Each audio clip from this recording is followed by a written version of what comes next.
মালদায় মোথাবাড়িতে তাণ্ডবের ঘটনায় কড়া পদক্ষেপ সুপ্রিম কোর্টের। মুখ্য সচিব, ডিজিপি, ডিএম, এসপিকে শোকজ নোটিশ। 6 এপ্রিল ভার্চুয়াল শুনানিতে সবাইকে হাজির থাকতে নির্দেশ দেওয়া হয়েছে। সিবিআই বা এনআইএ কে দিয়ে গোটা বিষয়টি তদন্ত করা হবে।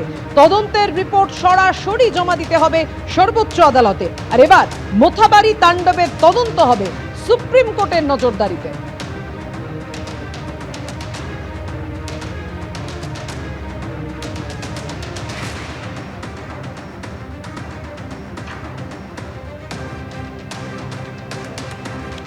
দীর্ঘক্ষণ জুডিশিয়াল অফিসাররা আটকে থাকার পর অবশেষে কেন্দ্রীয় বাহিনীর ঘেরাটোপে গভীর রাতে তাদেরকে উদ্ধার করা হয়, কিন্তু তারপরেও রাস্তায় বাঁশ ফেলে এভাবেই আটকানোর চেষ্টা করা হয় জুডিশিয়াল অফিসারদের গাড়ি। শেষ পর্যন্ত কোনো ক্রমে তারা এলাকা ছাড়ে।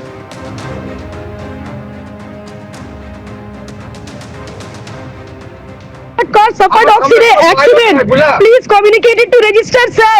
Our pilot is no more there. Our pilot car has suffered accident due to these hurdles. Our pilot is no more there. He has suffered accident due to the hurdles of bamboos and the hurdles and the bricks. We are traveling alone. High Court, take care of my children. Take care of my children if something happens to me. আর যেভাবে মোথাবাড়িতে বেলাগাম নৈরাজ্য চলে, সেই ঘটনায় ইতিমধ্যেই 18 জন গ্রেপ্তার। মোথাবাড়িতে তাণ্ডবের ঘটনায় judicial অফিসারদের আটকে রেখে বিক্ষোভ দেখানো হয়, পুলিশের ওপর হামলা হয়। মোথাবাড়িতে নাম ডিলিটের প্রতিবাদের নামে তাণ্ডবে 18 জনকে গ্রেফতার করা হয়েছে। গ্রেফতার মোথাবাড়ির আইএসএফ প্রার্থী শাহজাহান আলী কাদরি সহ 18 জন।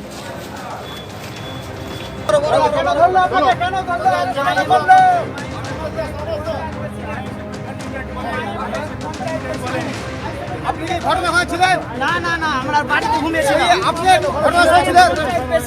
ঘটনা চলেছিল, ঘটনা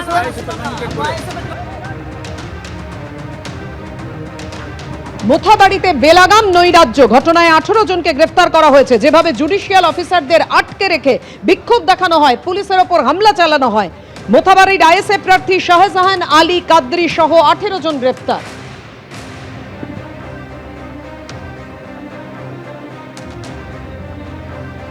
গতকাল ঠিক কি ঘটেছিল কালিয়াচকের 2 নম্বর ব্লক অফিসে, যেখানে আটকে ছিলেন বিচারকরা, তুলে ধরেছেন আমাদের প্রতিনিধি সুকান্ত মুখোপাধ্যায়।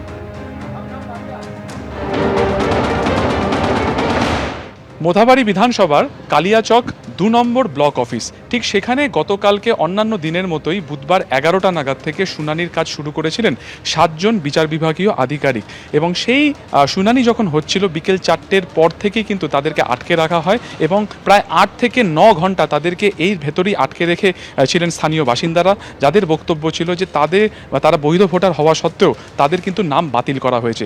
যে কলাপসেবল গেট এই মুহূর্তে দেখা যাচ্ছে সেটা পুরোপুরি বন্ধ করে দেওয়া হয় এবং সেখানে গাছের গুড়ি এনে এরকমভাবেই বিভিন্ন গাছ আর কি দরজার কাঠ এনে পুরোপুরি আটকে এখানে কিন্তু বিক্ষোভ তারা দেখাচ্ছিলেন। এবং প্রায় 8 থেকে 9 ঘন্টা বিচার বিভাগীয় আধিকারিকরা ভেতরে তারা আটকে পড়েছিলেন। সেখানে মহিলা বিচারকও সেখানে উপস্থিত ছিলেন। এবং এই মতো পরিস্থিতি থাকার পরে রাত্রির 12টার পরে জেলার এসপি কেন্দ্রীয় বাহিনী নিয়ে আসেন এবং তারপরে তাদেরকে উদ্ধার করে এখান থেকে যখন তাদেরকে বের করে নিয়ে যাওয়া হয়, তখন সেই গাড়ির উপরেও কিন্তু ইট বৃষ্টি করা হয়।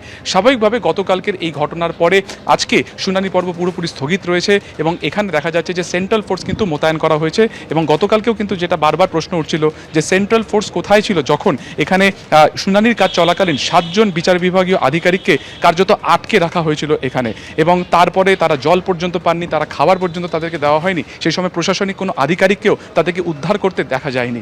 এবং রাত্রির 12টার পর যখন তাদেরকে এখান থেকে বের করে নিয়ে যাওয়া হলো, তখন তাদের উপর যেভাবে হামলা হলো, স্বাভাবিকভাবে কিন্তু জেলা পুলিশ প্রশাসনের ভূমিকা নিয়ে উঠছে প্রশ্ন। আজকে আমরা এই মুহূর্তে এলাকাতে এসেছি এবং দেখা যাচ্ছে যে গোটা যে পঞ্চায়েত যে ব্লক অফিস রয়েছে সেটা পুরোপুরি বন্ধ অবস্থাতে রয়েছে। সেখানে আজকে শুনানির কাজ চলছে না। আজকেও কিন্তু সেখানে শুনানির কাজ শুরু হওয়ার কথা ছিল। এবং শুধু তাই নয়, আশপাশের যে এলাকা রয়েছে, যে বাজার এলাকাতে মূলত এই ব্লক অফিস রয়েছে, সেই সমস্ত বাজার এলাকাও কিন্তু একেবারে বন্ধ অবস্থাতে রয়েছে। এলাকায় বিভিন্ন জায়গাতে সেন্ট্রাল ফোর্স মোতায়েন করে রাখা হয়েছে এবং একইভাবে কিন্তু বিভিন্ন জায়গাতে এই স্পটে আসার আগে পর্যন্ত আমরাও দেখেছি কোথাও গাছের গুড়ি ফেলে, কোথাও আগুন জ্বালিয়ে রাস্তা অবরোধ করা হয়েছিল। ক্যামেরা শ্যামল জানার সঙ্গে সুকান্ত মুখোপাধ্যায়, এবিপি আনন্দ, মোথাবাড়ি। এবিপি আনন্দ, এগিয়ে থাকে, এগিয়ে রাখে।